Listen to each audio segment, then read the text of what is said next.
Sa bansang Taiwan, mayroon 3 scooter motorcycle na talaga namang pinapangarap at inaasam-asam ng mga Pinoy na mapunta sa atin dito sa Pilipinas. Ang Kemco KRV, SYM DRJ at Yamaha Force. Sila yung 3 scooter na alam nating mahigpit ang kompetisyon hindi lang sa sales, pati na rin sa inobasyon ng bawat unit. Anyway, bukod sa Yamaha Motors ay meron na din pala tayong SYM at Kemco Motors sa Pilipinas. Sa 3 scooter na nabanggit ko, ay isa pa lang ang naglalakas loob na makipagsapalaran sa Pilipinas. Ito ay ang Kemco KRV 180. Sa video na to ay pag-usapan natin ang tinaguriang Dragon ng SYM.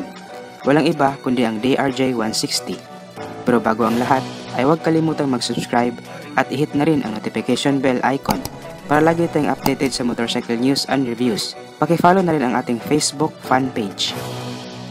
SYM o Sanyang Motor ay na-establish noong 1954 sa pakikipagtulungan kay Honda Japan. Matapos ang 60 taong development ay nagpa siya itong humiwalay overseas. Sa kasalukuyan, ang production centers nila ay nasa Taiwan, China at Vietnam. Naging popular ang Sanyang sa paggawa ng dekalidad na scooter, bike at cab.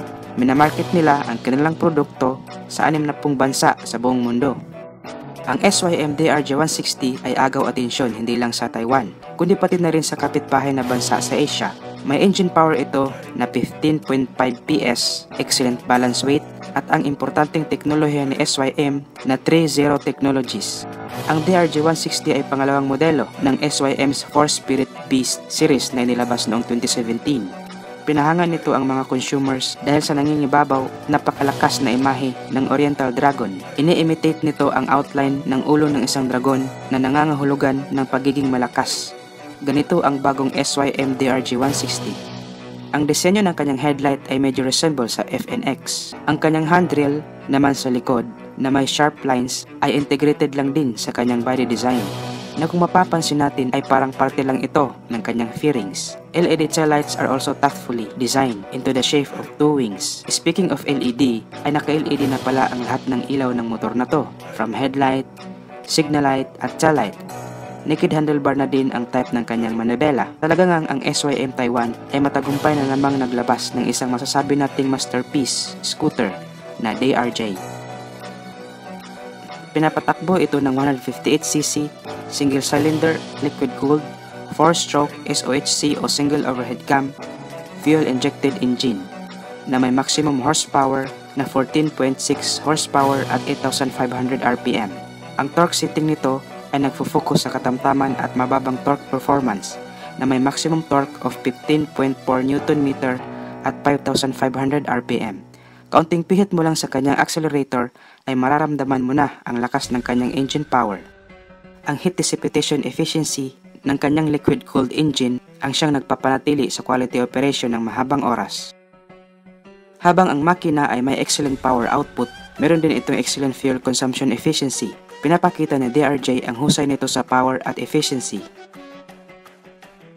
In-emphasize din ng SYM ang overall lightweight ng DRJ gamit ang lightweight 13-inch wheel frame at ang single rocker arm para mabawasan ang bigat at gawin itong 135 kg. Ang specific direction ng gravity ay nasa unahan at ang short exhaust pipe ay naka-adapt para mag-concentrate ang weight balance sa gitna ng motor para maabot ang perpektong balanse ng kanyang bigat sa harap at likod at gawin itong 50/50. Ang ganitong settings ay para magkaroon ng sensitive response at para maging stable ang handling lalo na sa palikulikong daan. Ang suspension niya ay may single central mounted single tube shock absorber for better stability at adjustable din ang rear suspension na unit swing arm type.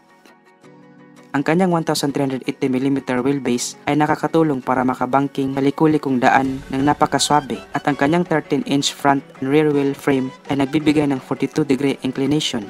Dagdag din ito para sa better performance ng scooter with rider. Ang kanyang saddle ay dinisenyo para makapagbigay ng suporta sa bigat sa harap para sa rider. Advanced na din ang kanyang braking system na may front and rear double disc brakes. Ang front brake ay may one-way dual piston calipers with 260mm disc at ang likod naman ay may two-way double piston built-in caliper with 230mm disc. At of course, naka-dual ABS o anti-lock braking system na din ang motor na to. Hazard lamp for emergency sa daan, meron na din. Ang size naman ng kanyang gulong ay 120/70 with 13-inch mag size sa harap, at 130 by 70 with 13-inch mags naman sa likod. All tubeless. Seat height ay 803mm. Ang top speed naman niya ay umaabot ng 107 km per hour. Habang ini-emphasize ang kanyang performance, ang DRJ ay binigyan din ng halaga ang practicability. Ang compartment niya ay hindi masyadong malapad, pero sa lalim nito ay magkakasya na ang isang full face helmet. Depende na din sa disenyo ng helmet.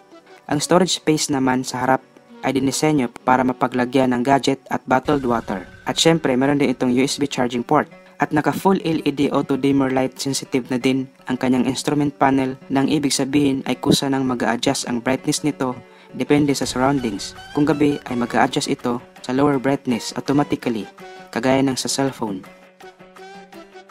Equipped din ito ng SYM's 3.0 technologies, zero resistance starter and generator system para mas swabing pag-andar ng makina, automatic start-stop system. Ito yung feature na kusang namamatay ang engine power kapag nakahinto ng at least 3 seconds ang motor, at kusa na rin itong aandar kapag ipihit na ang silinyador. Anti-left engine hanger system para ma-prevent ang engine racing habang nag-accelerate, at inaalaw din ito ang better power release habang nag-start at nag-re-acceleration. Mula GETS, FNX hanggang sa kasulukuyang DRJ 160, ang SYM ay patuloy na nagpuproduce ng bagong model sa nakalipas na taon, striving to make breakthrough in engine technology, equipment and appearance, at makapagbigay ng bagong wave of new trend na kinikilala bilang isang Dragon, scooter that performs well in power, handling and stability, lalong-lalo na ang kanyang riding posture at comfort, pati na rin ang fuel consumption na nakapagbibigay ng pangangailangan ng isang rider para sa kanyang daily commuting. Talagang deserve ng scooter na to ang pagiging hari ng Dragon. Ang price na pala sa Taiwanese money ay nasa 110,000 Taiwanese dollar. Kung i-convert natin ito sa presyo natin sa Pilipinas, ang estimated price niya ay nasa 190,000 plus Philippine peso. Meron din itong iba't ibang color variant kagaya ng white, phantom blue, black, green,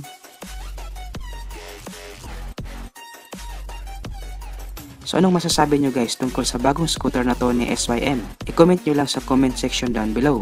At dito ko natatapusin ang review. Thank you for watching and please don't forget to subscribe, like and share. Goodbye and ride safe.